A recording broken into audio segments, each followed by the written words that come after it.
subject. But it is always a pleasure to be a part of the SPPU faculty orientation programs, and especially blockchain related events, because while taking the session we also learn a lot through the interactions. And here purposely I opted for the unit 4 and unit 6, so that the because there is always a question like how much depth we should go, and to have the uniformity across all the faculty members who are taking this course at SPPU, such faculty orientation program helps a lot. So thank you Pallavi ma'am, and thank you all participants. And with this, I would like to start the session now, because this 2 hours and 2 units, as I said, I'm going to cover here, because last unit, whatever we will be discussing, the contents of the unit 4 are ultimately concluding for the unit 6 content. So that's why I thought like easily can be covered up. And yeah, it's tough now to have the post lunch session, but we will try. I will try my best to have the session interesting, so that all participants will be there with me throughout the session. And Pallavi ma'am, if you say okay, then I will start with the session. Yes, ma'am, we can start the session, ma'am. Yeah. Thank It you. will be great, ma'am, if you can give the brief introduction about everything. No? That will be, the faculties will be very helpful for that. Yeah. Yes, And if any questions, feel free to ask me the questions. At the end, I will take the questions, but in between also, there is no problem. If any point you want to discuss, so we'll be happy to address those. And as Madam introduced me, that part is different, but I would like to introduce myself as like I'm a passionate person for this blockchain technology, and have been trying to learn the things related to this technology. It is a long way to go, lot many new things coming every day, and that's why nobody can claim that we know everything. But whatever by interest and through the good resources available, either in person or through internet, we have been trying to continue with this journey. And that's why it's a pleasure to talk on these topics. So I'm sharing a presentation which will help all the participants to be in line with whatever I'm saying. And then uh, I have there are a lot many things, but I tried to uh, touch upon the topics which are as per the syllabus point, because when we talk, if required in between, just because of the bandwidth problem, I may switch off. There should not be any problem, but if something comes, then I will switch off my camera. And here, yeah. So, is the screen visible? Somebody please acknowledge. Yes, ma'am. Yeah. Yes, ma'am. Thank you. So as we were discussing, this is a faculty orientation programs, always helps for all the faculty members to be uniform while taking the content delivery for all the students. And when we call this as a honor course, I'm sure the students who have opted for this honor course are different than the complete class. I mean to say that they are the cream students or passionate students, not academic, may not be academically top at all, but they really want to learn this technology, and that's why they are putting their efforts with this uh, honor course, right? Additional 20 credits they will earn through this honor course. So this honor course is like for blockchain technology, but the course which is there in this semester is blockchain solutions, right? And in that blockchain solution course, we are discussing the unit which is blockchain security, attacks and defenses, and blockchain limitation. But majorly our focus will be on blockchain security part. What are the attacks and possible things and the defense techniques, and then we will be discussing about the limitations. So I thank Board of Studies ENTC and the hosting organization Pimpri Chinchwad College of Engineering and Research for this opportunity. So syllabus. So we should be aware like what we are going to discuss today. It is what is the purpose of this content. So Unit 4 is blockchain security, attacks and defense.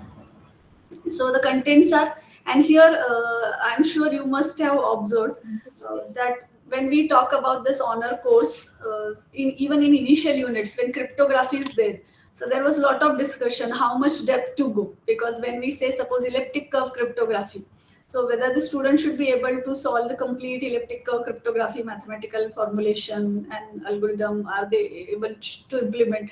So like this here also lot many terms will come when we are talking about any of the concept. But looking at the time constraint, because as per the syllabus design, the unit 4 is assigned with almost 8 sessions, and unit 6 is with 4 sessions.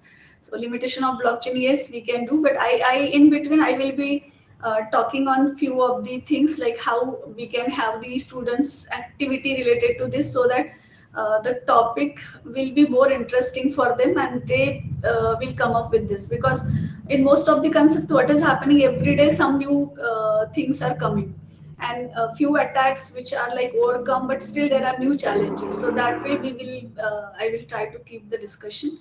I will just try to show you the syllabus. I'm just keeping my camera off here as not required.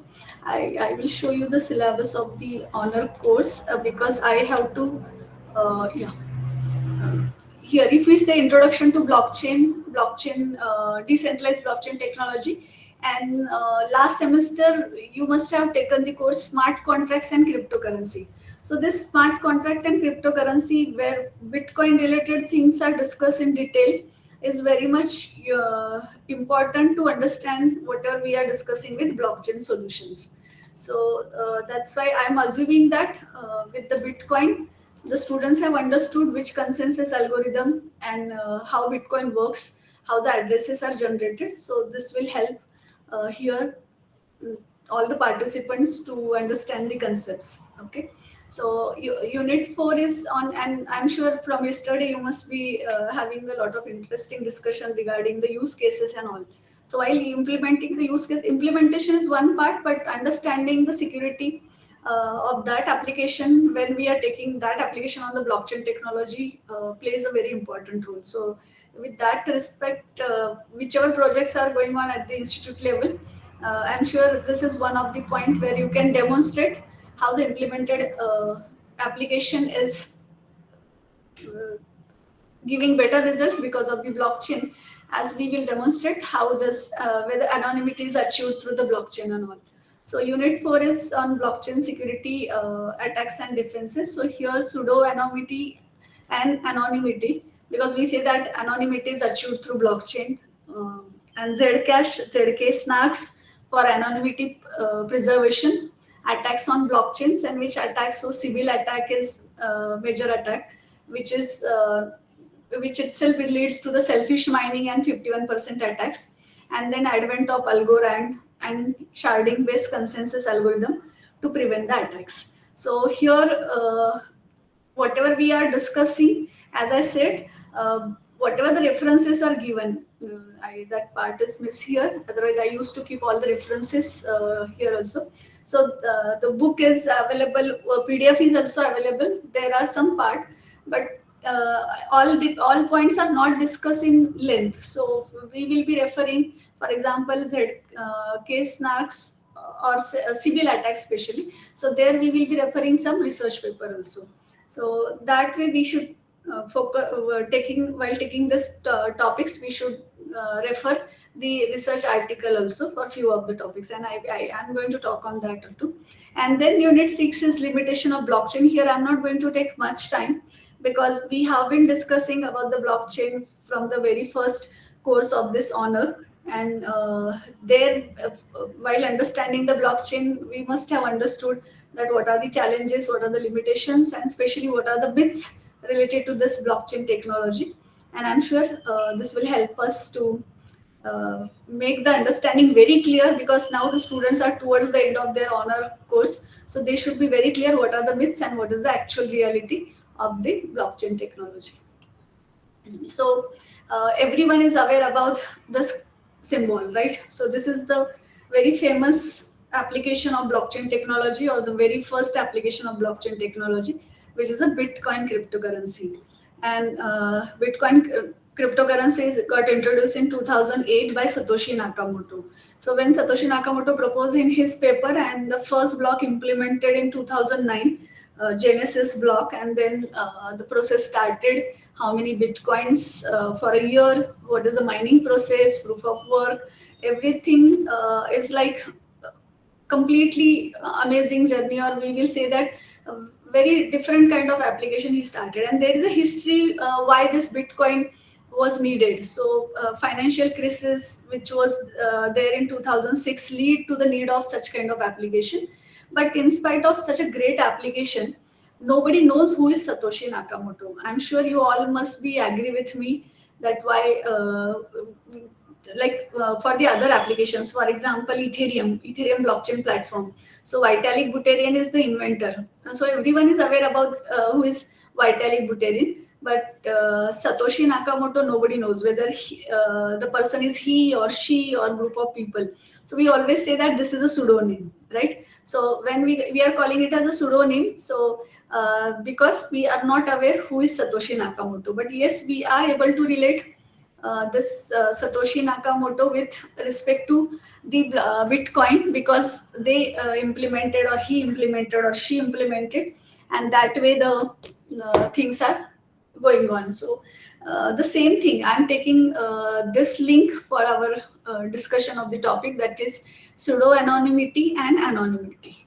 So Satoshi Nakamoto is a pseudonym and whose identity is still anonymous. I really like this statement because it covers both the words, pseudo anonym and anonymous. Means pseudo anonymous is what and anonymous is what. So I will just first show you the diagram, and then we will be discussing. Most of us are clear with this, but with respect to the cryptocurrency, or with respect to the blockchain technology, how these two words makes a difference, because we are seeing blockchain technology is giving us as a feature anonymity, but are we achieving the full anonymity? So that is a question. And which applications are giving full anonymity, and which applications are not able to give the full anonymity?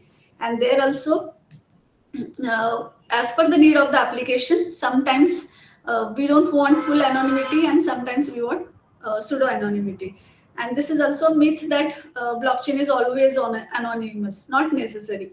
Suppose we are going with the private blockchain, so we may need that the application requires the anonymity should be disclosed, right? So with Satoshi Nakamoto as a pseudonym, we will start with the discussion on anonymity and pseudo anonymity. So when we say pseudo anonymity, so you are able to see here that question mark is there with a person, because who is the person we don't know. And in blockchain, when we started learning the blockchain, we know that the major thing on which this is based is like anonymity, and that is through because the person is known by the addresses. So suppose you are joining a Bitcoin network, you will be as a node when you are joining there through any of the devices, you will do any transaction through the Bitcoin address. So how the Bitcoin address get generated? So you are when you are creating public address and private key address pair, so that time your private key, which is only known to you, is converted into the Bitcoin address. So sorry, public key is converted into the Bitcoin address, and private key is used for the signing purpose. So here, as you can see the question mark, suppose I have created my wallet and I am joining the Bitcoin network, or I am joining the Ethereum network through MetaMask, for example. So who am I? Whether I'm a male, female, I'm from which country, whatever. What is my age? Nobody is known, because I am known by my or I am identified through the address, and that address is my identity. So Bitcoin address is my identity here, but not my real identity. So when your real identity is not there, yeah, of course anonymity is achieved, because we are not known as with our real identity. Then why this is called as pseudo anonymity? So here we can see that there are total 5 transactions 1 to 5. So here at least suppose 2 Bitcoin addresses, these are 2 addresses through which the transactions are initiated. So we can differentiate here that transaction 1, transaction 2, and transaction 3. All these 3 transactions are by the first address, right? These 3 transactions are by the this first person or first user or first address. because here whenever and through Bitcoin Explorer, I'm sure you must have gone through that Bitcoin Explorer. So there we can see every block and then with transactions, but with every block there are addresses assigned. So here we don't know who is this person, but we know that some address is there. So some node and the same address has done the transaction 1, transaction 2 and transaction 3. So suppose for example, I am using one particular address and then I am transferring 5 bitcoins, 3 bitcoins and 2 bitcoins. So people, other nodes can at least guess that this address is having a good amount of bitcoins because from that address such transactions are initiated, or those transactions are done with this address. And this another transaction 4 and transaction 5, here we can clearly find out that person 1 has not done this transaction, but the other address has done this transaction. So I will come up again. When we are calling it as a pseudo anonymity, there we are not achieving complete anonymity. Complete anonymity in a sense, though the person is not known by its real name, but with some addresses, which is like a nobody can guess who is the real person. But what transactions are initiated or done by that address are able we are able to trace, we are able to track. So the actions taken or initiated by this address or this person are we are able to trace, and that's why it is a pseudo anonymity. And here we can see similarly, so every transaction who has done that transaction, we are able to trace it. And even in Bitcoin, when we demonstrate the Bitcoin network using Anderson's demo, we show that like yes, we can find out which address has done which transaction, or Bitcoin Explorer shows that for that particular address which transactions are done. So pseudo anonymity is one example we can say is a Bitcoin. And as Bitcoin is very famous, popular, so students can easily relate what is pseudo anonymity. So we are able to trace it here, which transaction by which address. And of course, why it is again anonymity, because we don't know who is that. That address means what is the real identity of that person who has attached to the network. And in what anonymity, which is like the complete anonymity, which is expected in most of the application. Here again the same, suppose the same example we are continuing. So there are 5 transactions, transaction 1, 2, 3, 4, 5, and here again the 2 addresses. So address 1 and address 2. But here it is not possible to trace out or track out that which transaction is done by which address or which user. Are you getting? So here transactions are happened, but who did what, that is not able to track by the other nodes, and that's why it is a complete anonymous. So this is the difference with anonymity and pseudo anonymity. So in Bitcoin, I hope you all will agree, transactions are able to trace with a particular address. So pseudo anonymity is achieved and anonymity is not achieved to the Bitcoin. So there are other applications which try to give the complete anonymity based using some protocols, and as per the need of the applications, then people prefer to have either complete anonymity or pseudo anonymity. Now here, just the same points whichever we discussed through the diagram, I tried to put it here as a difference. So difference of pseudo anonymity versus anonymity. So when we say pseudo anonymity, it means that a person's identity is unknown. In both the cases, the person's identity is unknown, but it is possible to assign actions to the same person. So whatever we demonstrated, that whichever the actions or whatever the transactions happen through that person are able to possible to assign. So that is a pseudo anonymity. It is not complete anonymity. And we say, when we say anonymity, it means that the identity of a person is unknown and its actions are not trackable or traceable. So we cannot find out who did which transaction. And as here we are able to find out which transaction through which address, the anonymity feature is in weaker form in pseudo anonymity, but in complete anonymity it is a stronger form. And all the actions, and why it is weaker, because all the actions the person made can be linked to that person.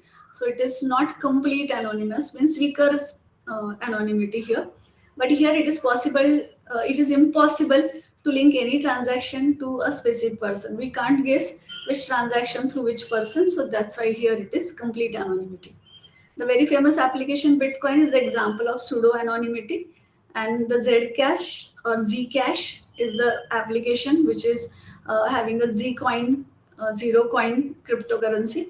So that gives the complete anonymity, means you can't find out which addresses did which transaction. And suppose we have to write 5 differences in that diagrammatic representation, which I will go back so that it will be clear. So pseudo anonymity means we can trace out which addresses has done which transactions. That's why it is pseudo anonymity.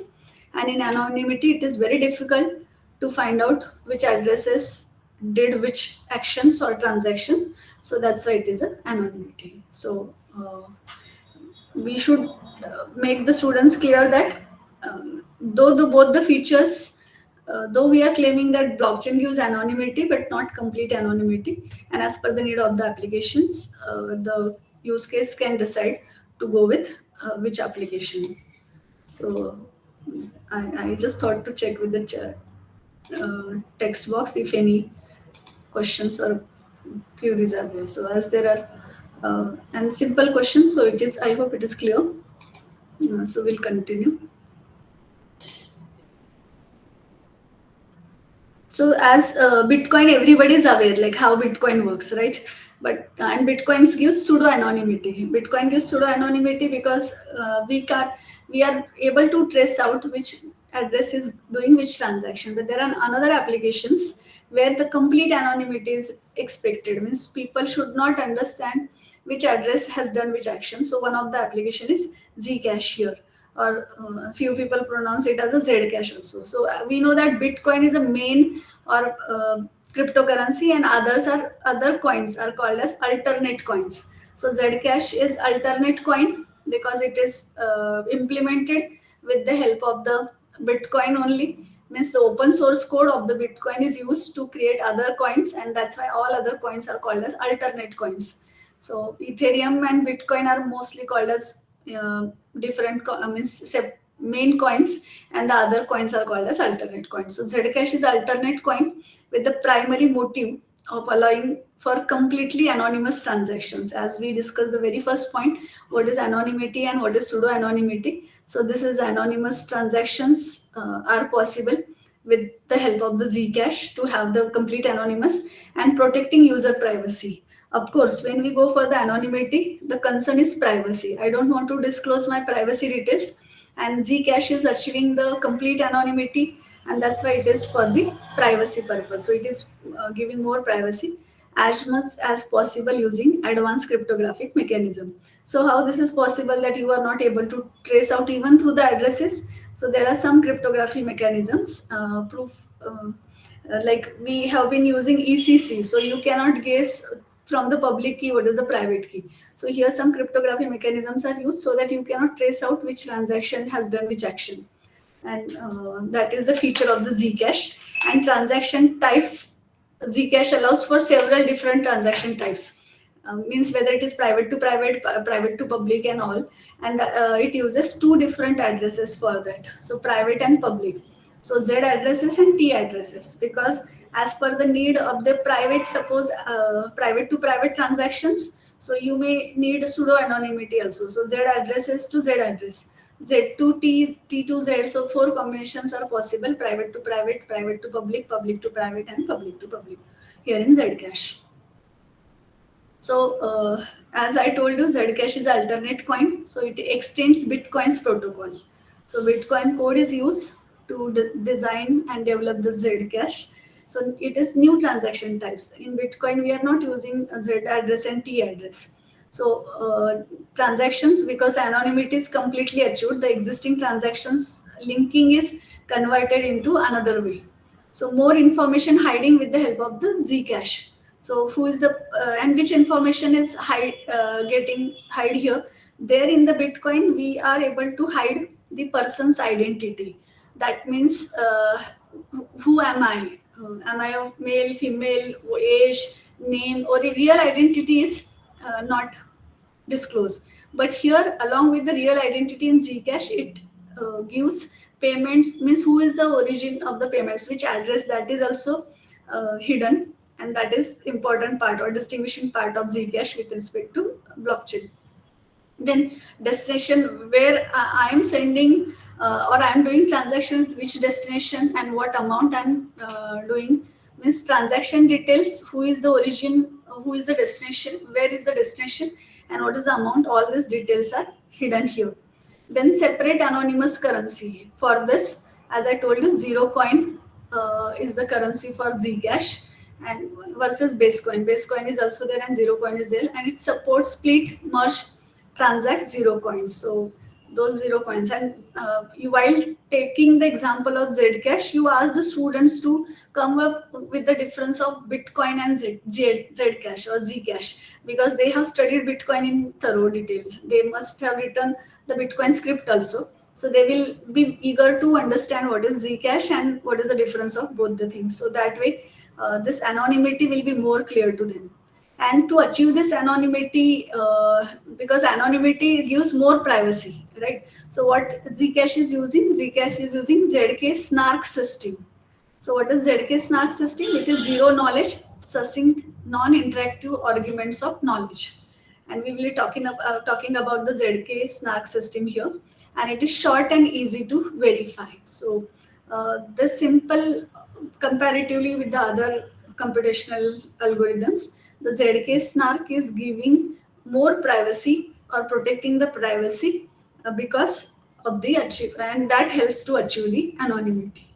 In Bitcoin, we are using proof of work for the consensus, but that consensus algorithm is a different thing. And when we say pseudo anonymity, it is just like what actions are initiated by which address. So in Bitcoin, we can trace it out, but in Zcash, we are not able to trace it out because of what? Because of the ZK SNARK system is used. So what is ZK SNARK? So it is zero knowledge, succinct, non-interactive argument of knowledge. So here zero knowledge.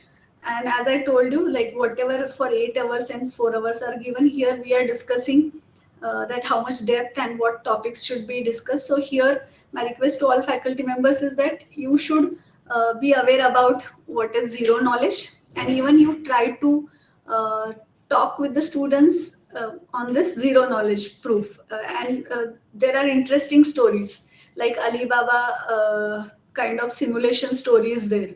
So A and B, two parties are there, or two person are there, and one is prover and another is like verifier.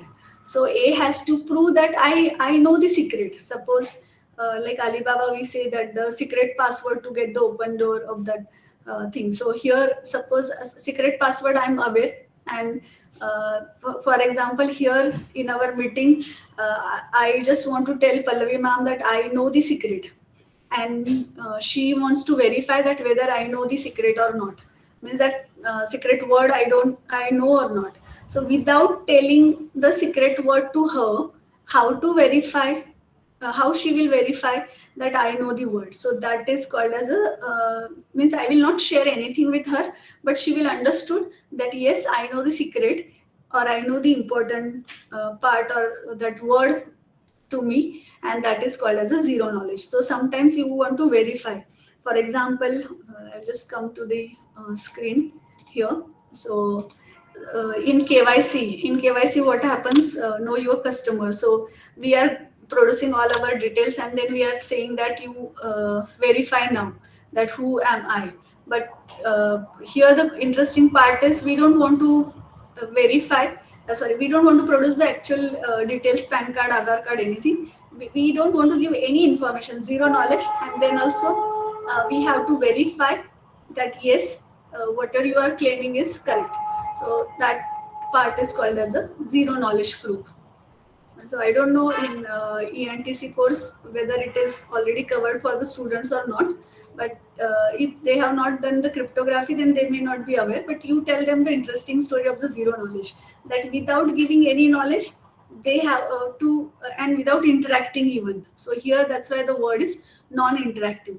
So in some of the zero knowledge protocols, they interact, but the information is not related to the knowledge part.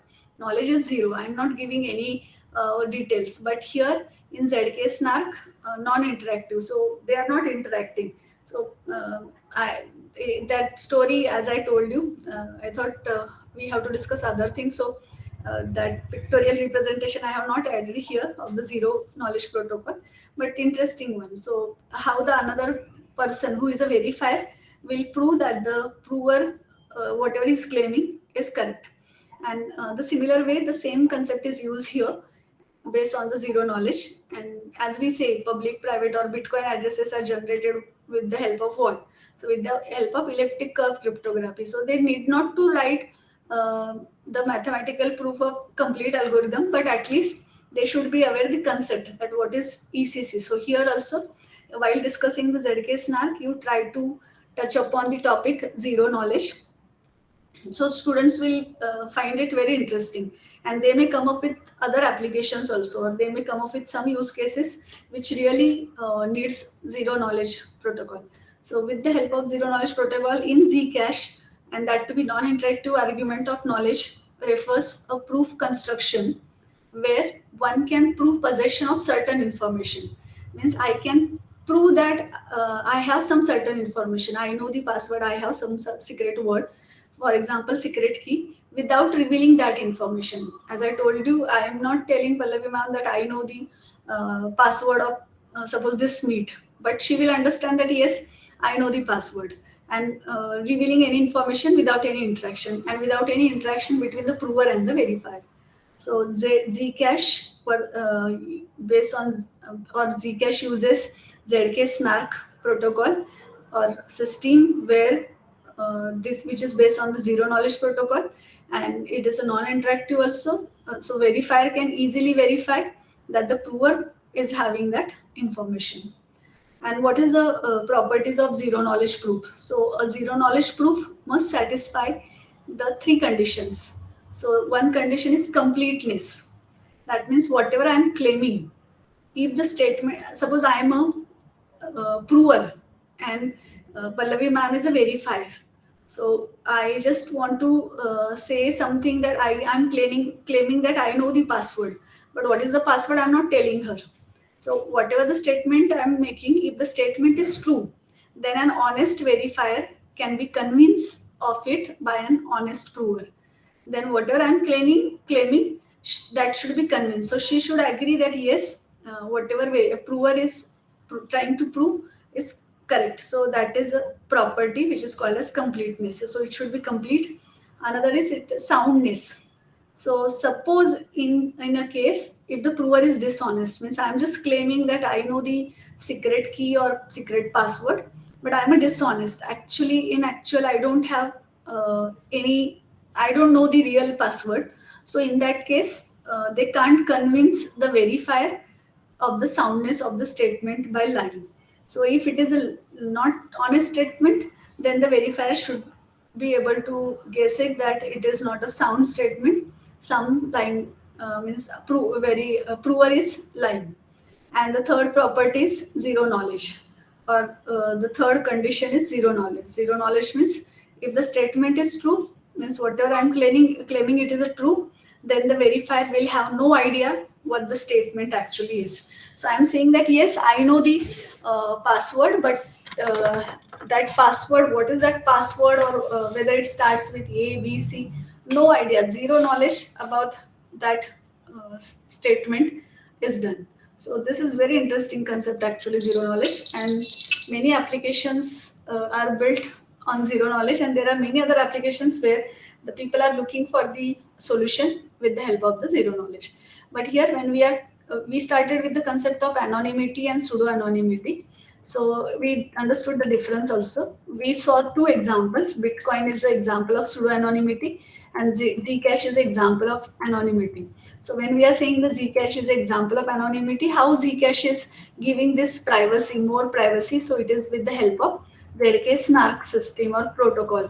So how it works? So it works with the help of zero knowledge, succinct non-interactive argument of knowledge on this concept, and it uses mostly zero knowledge. And if it is using zero knowledge concept, then what are the conditions? So there are three conditions: completeness, soundness, and zero knowledge. And this is the part which is important here.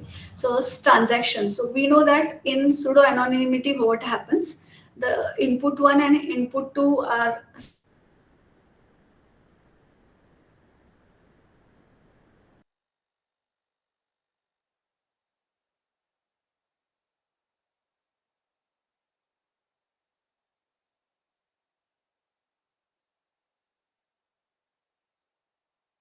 is remapping the things through some cryptography algorithms, and then input one, input two are here connected with the output one, output two, but it is very difficult to find out that input one of what and input two of what, and output one of which addresses and output two of which addresses.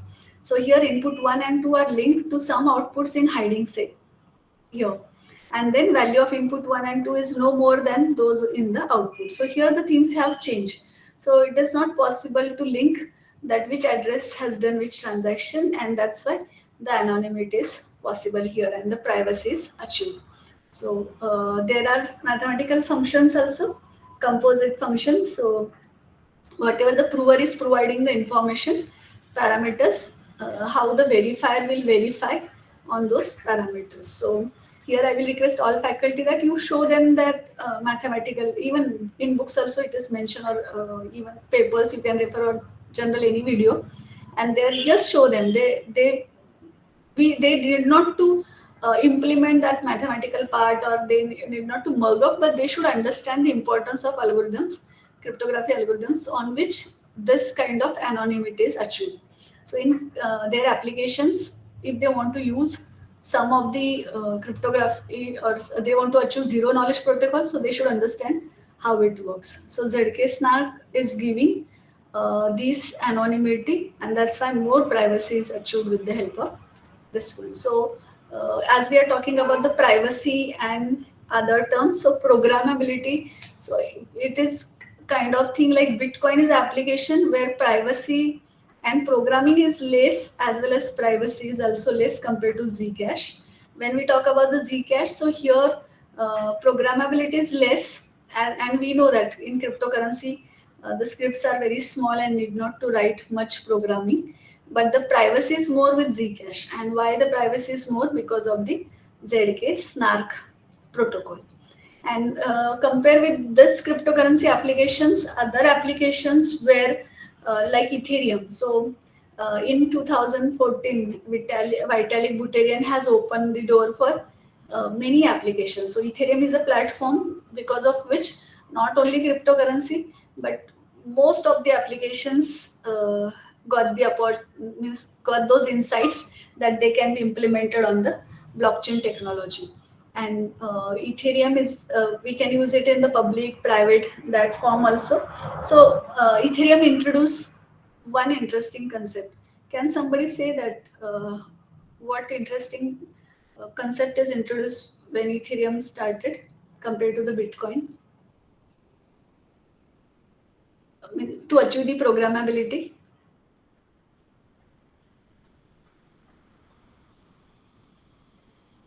To achieve the program, or how we are writing the programs, or the programs which we are writing are called as what? I'm just ensuring that somebody's there. Yeah. So Yes, ma'am, we are there. so programming, we write when we code or we do the programming in blockchain. What we call generally, what is important part of that code? What is the terminology used for that kind of rules regulations? Any guess by anyone? So it is a smart contract, right? So smart contracts are introduced by the Vitalik Buterin there through Ethereum, and that has opened applications for or door for many applications. So programmability is more with respect to Ethereum, and but here Bitcoin and Zcash, they have the less programmability. But when we talk about the privacy, so privacy is less with respect to this Bitcoin and Ethereum because they are using pseudo anonymity, and here privacy is more with Zcash. And those who really want to come up with the new platforms of their own platforms, as we are aware, like Polygon platform. So there also the Polygon is based on the Ethereum, right? Polka.com and all these things. So here we are waiting for some new blockchain application or platform which will give more privacy with the flexibility of more programmability, right? So hope this is clear. Anonymity is giving you more privacy, and if we want to achieve more privacy, the challenge is with more programmability, how to keep the more privacy. And again, I'm repeating this statement, which is very important. As per the need of the applications, we will say that more privacy is good or more programmability is required. So we cannot say that always we want high privacy. In few of the applications, we want pseudo anonymity, and in like suppose PCCOE and PCCOR are doing some interactions through blockchain. So there even we don't want anonymity. So in that case, private blockchain kind of things are taken up, where we can know the identity, but only with the permission base we will allow or not allow to add the specific person to be a part of the network. So this is very interesting chart, and as I said, we will just put a food for thought for the students, that you come up with some ideas that how more privacy and more programmability both can be achieved. Now here, civil attacks. So here till now, whatever we are discussing, and as I told you, it is up to you in how much detail the students are taking interest and how you are showing. But zero knowledge protocol, they should be aware, as it is a foundation for ZK SNARK, and even mathematical relation of ZK SNARK proof generator through mathematics you can show. But initially, if we talk about the mathematics or showing the mathematical formula, my own experience, because I was having ENTC students also in my honor course, so they started losing the interest as we talk more on the cryptography and their things. Rather, we will keep the interest alive with more interesting features of the blockchain, but we will certainly give a food for thought that how they can get the means what is the foundation, because if somebody has to come up with the new platform, they should be aware that what are the base mathematical base for this concept. So we will certainly tell them that what is zero knowledge and how zero knowledge proof is used for achieving more privacy, and what is the case study for that. So Zcash is the case study, and then they will come up with the case study Zcash, and we'll make the group of the students and we'll ask them that you have a group discussion or debate. One group will represent Bitcoin and another group will represent Zcash, and then they will try to put pros and cons of both the systems, and accordingly the understanding of the complete class will be clear. And then we will expect that in future somebody should come up with such kind of things. And recent papers might have claimed more privacy, more programmability. So yes, that research paper reading can also be done in the class. Now civil attacks. So privacy is achieved there, anonymity is achieved, but what is the problems or what are the probable attacks due to this features? Like for example, anonymity. So in a meeting, I will just come back again to the screen here. So for just a moment, I'm stopping sharing the screen. So here, as we can see that it is no one is anonymous here, right? We can see the names here, Sujata Vas and all, Pratiksha, Sonali. So here we all can find it out who is joining the link, who is leaving or the link here or this meet. But suppose it is like they all have used the another Gmail ID or another account to join this meet, and they are not showing their real identity. Suppose we all have joined here with 123 some addresses, so that is a anonymity. And suppose what happened that more than 50% participants here in this meet are fake participant. Fake means suppose I only have created 10 accounts and I have joined through the 10 accounts, and I'm claiming that I am there on all the 10 means nobody's known that the same person had joined through the 10 accounts. So suppose I asked some question and somebody said that, ma'am, yes, we can stop the session here means we understood and we can stop the session instead of 4 o'clock. Let's wind up the session by 3 p.m.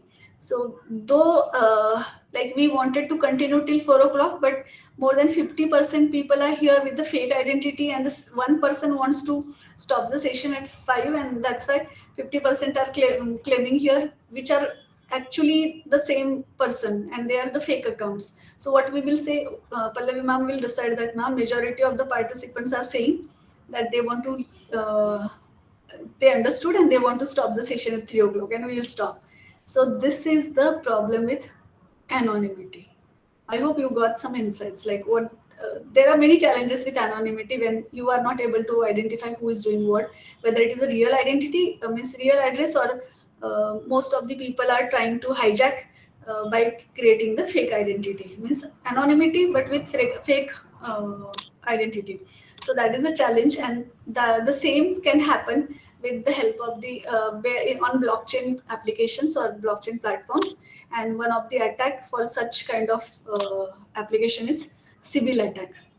And Sybil attack, again, there is an interesting story with a lady with that multi. You might have. I will come back to the presentation here.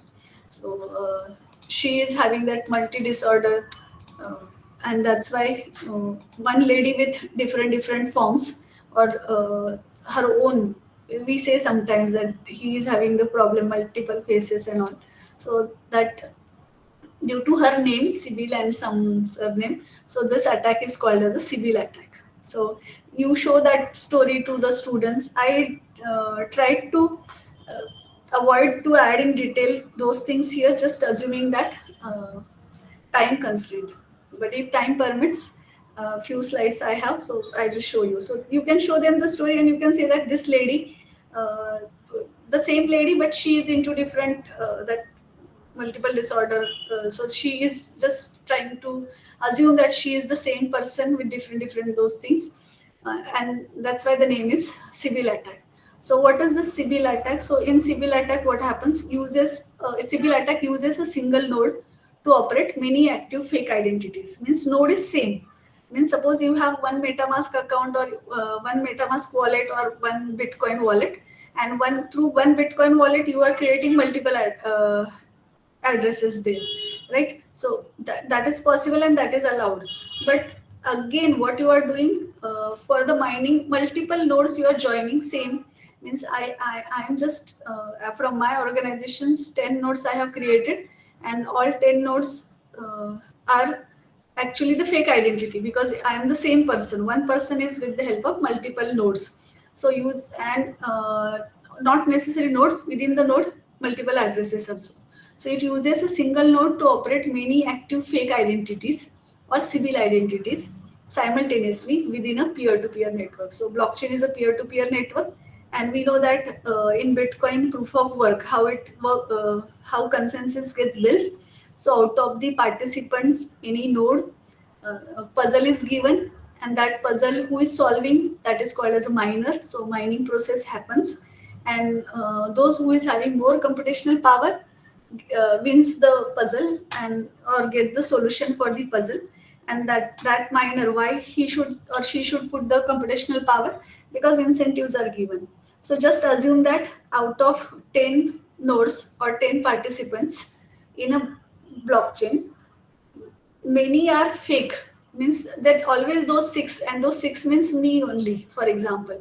So the same person will get the mining opportunity always, and one only will have the hold on that blockchain. Or there are the possibility that changes can also be possible, though we are claiming immutability, security, but Sybil attacks can reach up to that level that the security can be compromised. So Sybil is, like I told you, multiple that forms of the same or fake identities. So it uses a single node to operate many active fake identities or Sybil identities simultaneously. So simultaneously is important, because at a time if you are using those multiple accounts and you are demonstrating that it is different but you are the same, so you have the more power. And which is in a peer-to-peer network where every peer adds a value, but you are not the different identity or different person, you are the same with many active fake identities.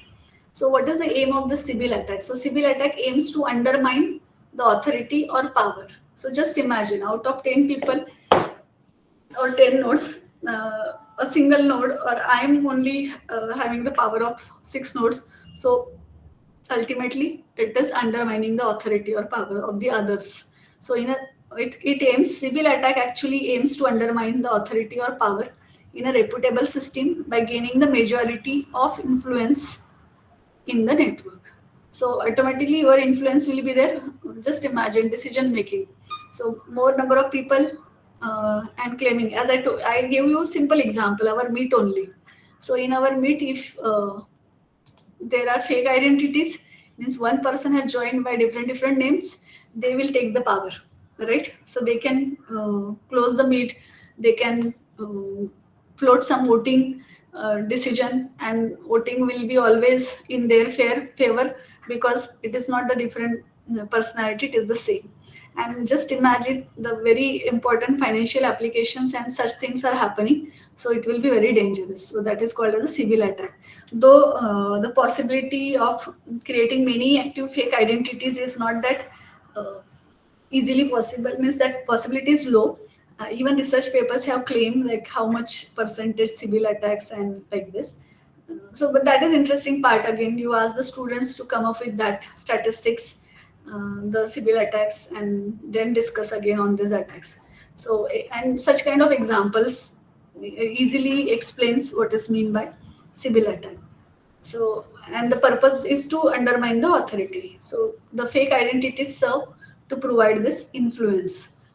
And who does this? So the person who created fake identities, they are making their influence through the Sybil attack. And Sybil attack, if the such Sybil attackers, or through Sybil attack, if more than 50% uh, fake identities are created by the single person, then it results into the 51% attack. So what problems can Sybil attack cause? We understood what is mean by Sybil attack: create the fake identities and capture the most of the percentage of the network. Majority of the network is captured by the fake identities. So block users from the network. So what one of the problem is blocking the users from the network. So here Sybil attack that creates enough identities enable threat actors to outvote honest nodes and refuse to transmit or receive blocks. So as we are aware in blockchain, majority of the blocks should accept or verify the block, and then only the block gets added into the network. So here, if the majority of the nodes are the dishonest nodes, so they will block the honest nodes from that. And here actually you must be aware about the forking concept. You might have taught in previous semester the students about the forking. So there are two types: hard fork and soft fork. So one blockchain, due to fork process, and fork is like kind of update. So new update has come with the Bitcoin, and few nodes updated, other nodes have not updated. So there also the fork happens. Few are on the old blockchain only, and few are with the longest new blockchain. So this Sybil attacks, actually the thought process of the fake identity creating node is like they will just withhold the block with them for more time, and then once the new fork is created, they will come up and create, then they will float their blocks in the network, and that way more incentives can be achieved through them, through the mining process. So very interesting part actually. And it is quite obvious, if the majority of the stakeholders are fake identity and one person is ruling, then obviously it is possible to block the other users from the network and carry out a 51% attack. So as I told you, uh, of course more than 50% people are there which are one person and dishonest, so decision will go with them only. And in blockchain, the decision, because it is peer to peer, no centralized authority, so ultimately decision is with respect to peers. And if the fake identity through which, if more than 50% or 15% or more are fake identities, network will get compromised. So carry out a 51% attack, this problem can possible with the help of Sybil attack. So enables one threat actor to control over half 51% or more of a network, total hash rate or computing power. So proof of work works on the hashing puzzle. So that's why it is called as a total hash rate of the computing power of the network. And this attack, 51% attack, damages the integrity of a blockchain system. Of course, means we say that we cannot change the contents in a blockchain, but if there are more than 51% are dishonest participants, so whatever they are claiming, the other nodes will accept. They thought that they will think, oh, we might have missed something or not updated, and that's why majority of the nodes are having other data and our data is not matching with that, and they will also match their data with that majority dishonest nodes data. So that's why the attack damages the integrity, so it will not match with the integrity, match with the transactions which are in real happen. But, means I transferred only 5 bitcoin and I am claiming 50 bitcoin that way, and all nodes are showing 50 instead of 5. So the poor minority nodes will also change their data. So that is possible and can potentially cause network disruption. And again, I'm saying though this attack is there, but this is also not that easy to have the Sybil attack. And that's why again and again I'm saying that you ask the students to come up with the statistic that what is the percentage of Sybil attack till now happen on the blockchain network. So then they will realize yes, the possibility of attacks is always there, and we know that few of the big applications where because of the such attacks or small error in the code, big losses there. Even first DAO failed because of the attack. So this attack damages the integrity, and a 51% attack can modify the order of transaction. Quite obvious, right?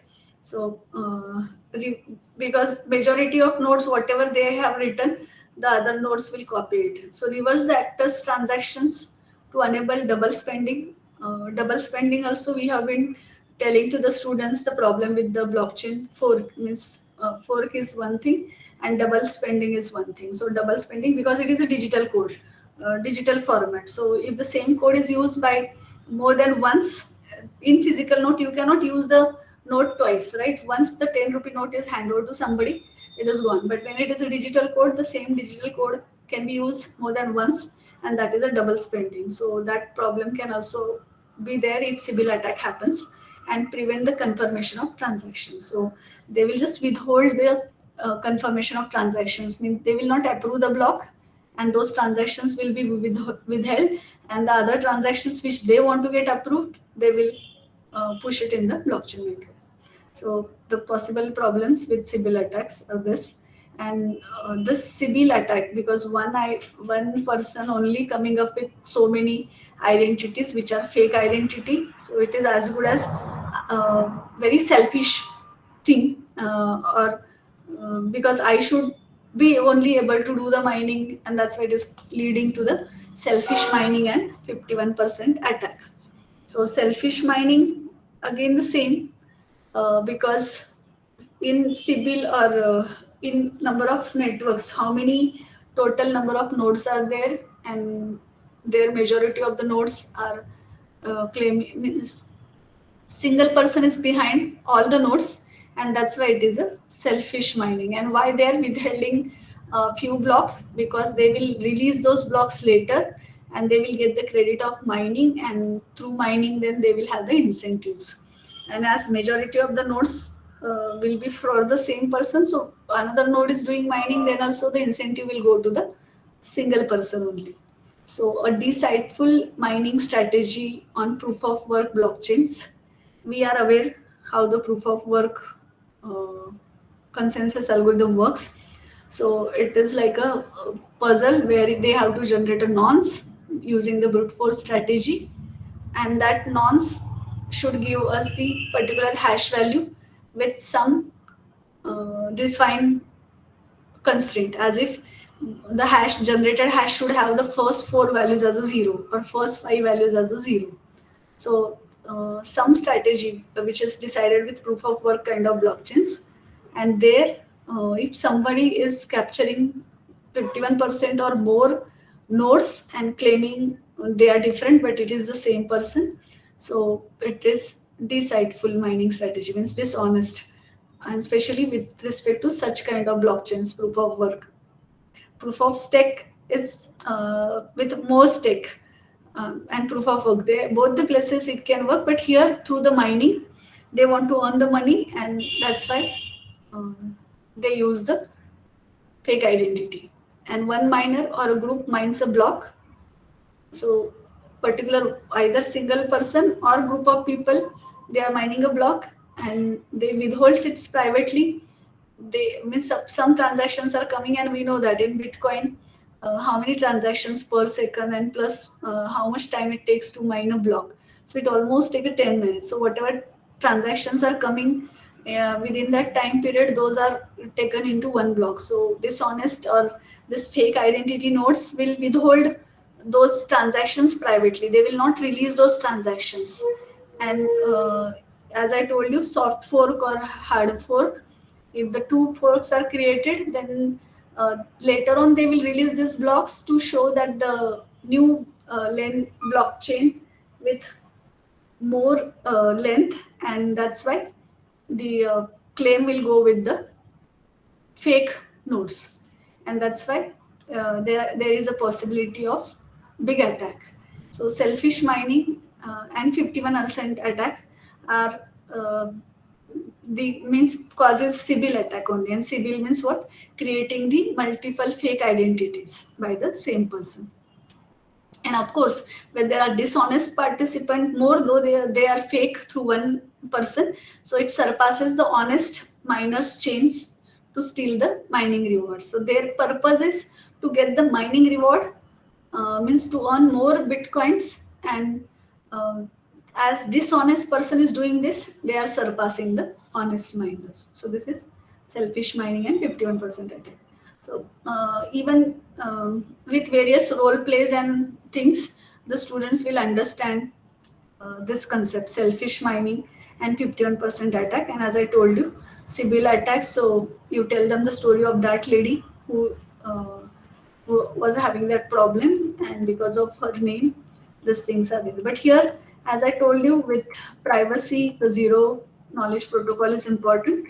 In Sybil attack or in selfish mining or 51% attack, the thing is like how it is possible to create multiple fake identities by the single person, and as that is possible, so Sybil attack is possible. But ask them to come up with the statistics, because few papers they have shown, they have come up with the statistics that though we are saying that Sybil attack is possible, but it is not that easy on a blockchain kind of platforms to get the attack by such kind of attacks, where the fake identities are taking over the blockchain, complete blockchain application.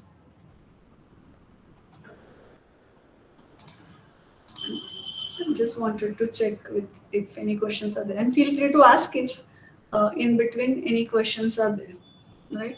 Because the topics, different topics are there, the 2-3 attacks which are mentioned, and this is very vast topic actually. So that's why I told you, instead of taking all the things in, because if I go with the cryptography and every algorithm and their mathematical proof, so we'll not able to cover. But the intention here is like we want to tell the students that in the blockchain network or any use case when platforms we are discussing, it is very much important to keep in mind that which kind of attacks are possible, and what kind of solutions can be provided, because we are looking towards the young generation as a innovator.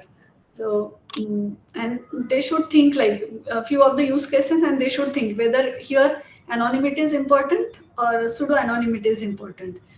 In few of the applications they have to like suggest like what is possible here, and what happens if a attack happens here, Sybil attack happens here, or what is the application is needing zero knowledge protocol, or can we have the possibility that you can disclose few things here, or you can share few things, and that way keep the sessions interesting, because here in the syllabus use cases are there. Yesterday also you might have discussed few of the use cases. I guess Sagar sir took the session. So with those use cases while implementing and all these things, then is it safe and is it thing? So in myths also I will discuss that people assume that blockchain means okay, this will be done, so it is completely 100% secure. So it is not 100% secure. So that myth also we are uh, actually telling the student that this is a myth and there is a possibility of attack, and ask them to come up with few of the case studies where attack has already happened. Like I told you, DAO attack. So attack types may be different, but they will understand that yes, it is possible to have the attack on the blockchain network also. So Sybil attack is also one of the attack, and if statistics are taken, then it shows that less chances are there to hijack 51% nodes by the single person with different fake identities. But yes, possibility is there that this kind of attack can be possible, and that's why uh, there should be some provision to overcome these attacks. Any questions till this part, whatever we are discussing?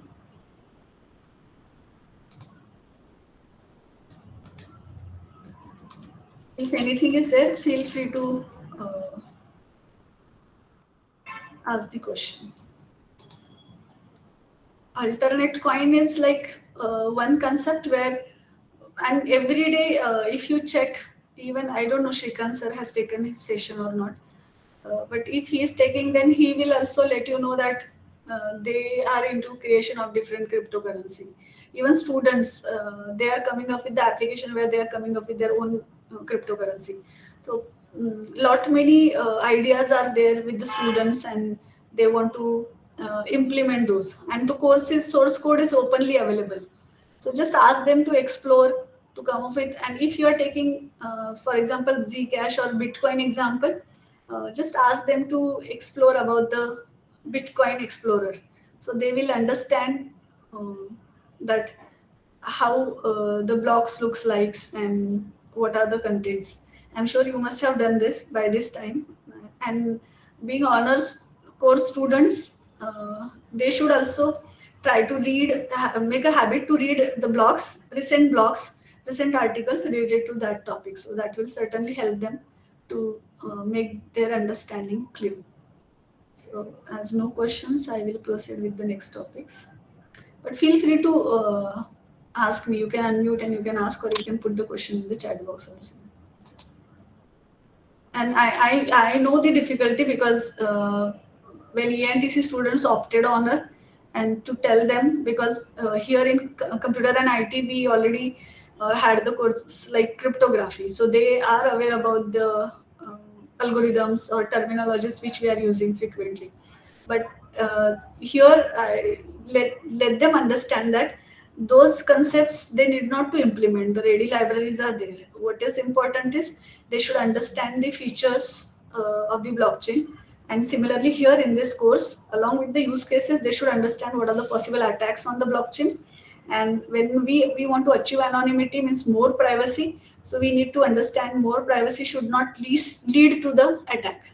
And here till now, whatever we are discussing, anonymity and pseudo anonymity. So more anonymity will lead to the kind of attack called as a Sybil attack. And Sybil attack is giving the opportunity for selfish mining, and selfish mining leads to the attack up to 51%. So that way, this is a cycle. So everything, while achieving more security, some challenges will be there. While achieving more privacy, some challenges will be there. So some midway need to find out, and that system, while implementing the system, implementing the applications use case, this thing should not be missed.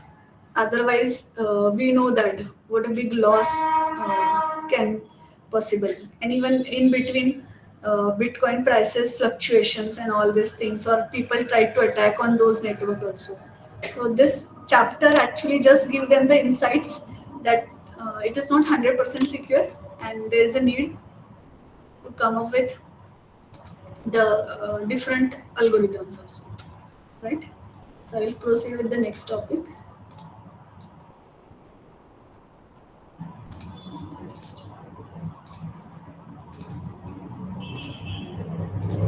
And those who have taken the course in the last semester, they must have faced few of the difficulties that how students means in some of the practicals or understanding the concept. When different background of students are coming together and they are learning these things, so they should not feel that somebody knows more, somebody knows less. But so main blockchain is using all these libraries, how this is, but our main aim is to explore them with the possible probable applications with this technology, and then while coming up with such as things, what are the possible platforms, what are the possible ways, because using Ethereum, if Polygon is implemented and is getting so popular as a independent popular platform, so I'm sure this such stories will make them like give them the insights, like yes, they can also come up with their own blockchain platform. So Sybil attacks can lead to the selfish mining and 51% attacks. So another blockchain platform which is earlier it was not very popular, but it itself is a new platform and coming up with some features, some challenges which are there with the existing blockchain platforms, and that is Algorand.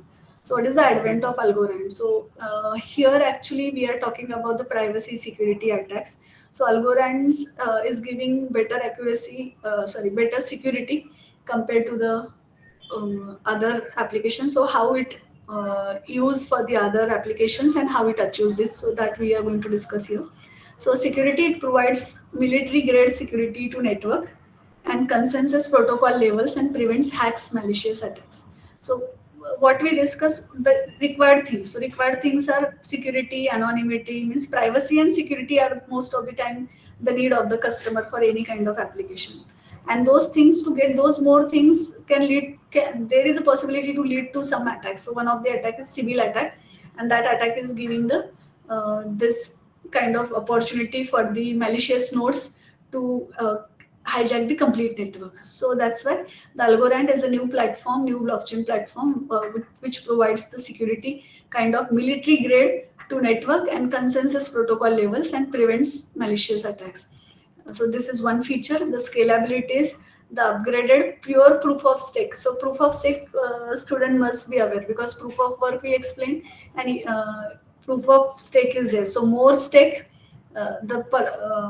node having more stake means the node with having more ethers in their account or more bitcoins in their account will be able to do the mining. So here this Algorand uses the upgraded pure proof of stake PPOS, which is based on the Byzantine consensus. Now, Byzantine algorithm or general Byzantine algorithm, as a story, you can tell the students here that a fort is there and the four generals, they are there at different places. They are not at the same places, and they can win the war if and only if they attack simultaneously.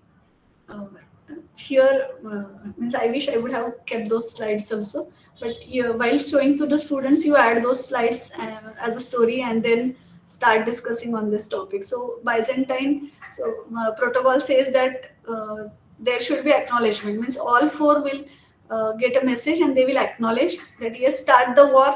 Okay, yes, start the war. So they will understand that all have received the message and all will start the war at that time, and then only there is a possibility to win the war or to take over the fort. But suppose there are dishonest generals and they are giving the wrong acknowledgement, then what is the problem? So there is a solution on this Byzantine consensus. That means 2/3 of the participants should acknowledge in that favor, and then they will go ahead with that algorithm. So this Algorand platform is using the upgraded pure proof of stake consensus, which enables the network to scale thousands and thousands of people and sustain a high throughput rate without incurring higher cost to user. Because the challenge with blockchain is scalability. And why scalability? Because the data every node is storing the complete database, right? And plus mining, if we take the example of a Bitcoin, so to mine one block it takes almost 10 minutes. So it is very slow, and that's why the scalability is a huge problem. But Algorand solve this scalability issue, and for that it uses pure proof of stake consensus algorithm, because proof of work takes 10 minutes almost. Even proof of stake itself takes some time, means less than POW, but compared to means this PPOS or expected thing, it is taking more time. So PPOS, Byzantine consensus, speedily does the mining, and that's why high throughput rate means how many transactions. So again, here you can present the statistics for different consensus algorithm and what is the throughput for those consensus algorithms. So how many transactions per second are getting evaluated, and the Algorand is giving the scalability, and they uses the Byzantine based consensus there, and decentralization, as it is one of the blockchain kind of application. So decentralization, of course. So as a decentralized platform, all the decisions will be taken by the nodes participating in the network, and everyone will have a chance to be a part of the committee that approves the block. So here the Sybil kind of attack can be reduced, but again the chances, but here the pure proof of stake helps to provide security or defend against the attacks with these features. And then one more concept is there, like Algorand using these features, and just ask them to explore the platform Algorand. Though it is means like a Bitcoin is very popular, Ethereum is very popular to implement and use, but student will explore this platform too, Algorand. Then another concept is there that is called as a sharding. So those who are having the knowledge of database, or they have taught the course database, they must be aware about vertical partitioning and horizontal partitioning. That means if the table is very large and all the rows to process takes a lot time, so instead of keeping all the rows at one, every node, some parts, few rows, suppose 1 to 100 rows at one node, 100 to 200 at another node. That way, that partitioning is done, and that concept is called as a sharding.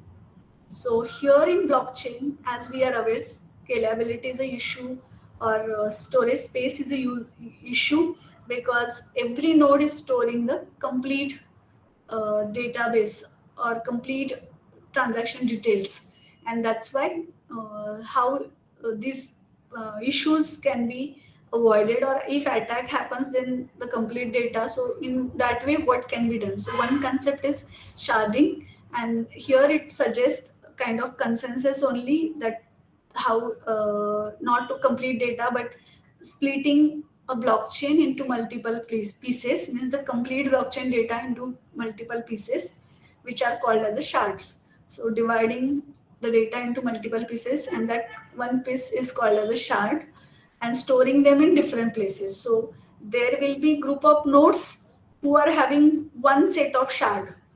Means suppose, as I told you, instead of keeping 1 to 1000 all rows by all nodes, suppose 20% nodes will have rows from 1 to 10. Next 20% will have 10 to 20, and the group of nodes will maintain the blockchain properties or those consensus. So splitting a blockchain into multiple pieces or shards and storing them in different places, and then using sharding, it is possible for nodes to function without having to maintain all of the data at once, because you need not to have all the data at once, but then also it is possible to do the functions. And of course, reducing the size of the database will help in achieving scalability, even security. So the advantages are there. And how this will work through the consensus, so those groups will be in connect.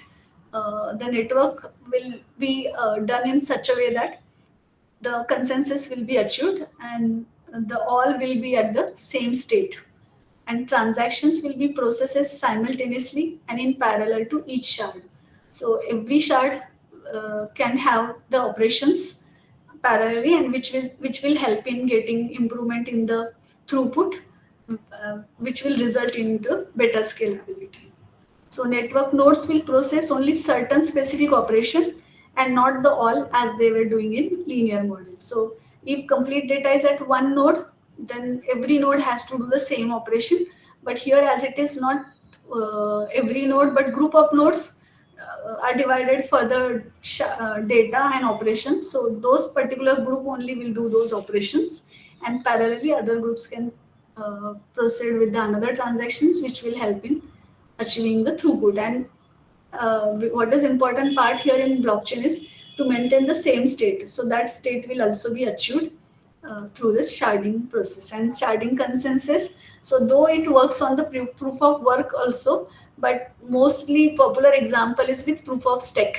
So sharding works with proof of stake, means if you have group of people in our meet now, suppose we divided all the existing participants into three groups, and from that three groups, whoever is having more stake, more number of cryptocurrency or ethers, they will be preferred to mine the block. That way the working will happen, and the connection will be in such a way that all the three groups are aware the what are the transaction states. And that's why, though every node is not keeping the complete data part of the data, but then also all the features of the blockchain will be achieved through this consensus mechanism. So compared to proof of work, where one block mining takes almost 10 minutes. So just imagine now, once 1 or 2 seconds also our patience is not there if we are doing something and it is taking time. So we feel like we don't have a patience. So here in blockchain,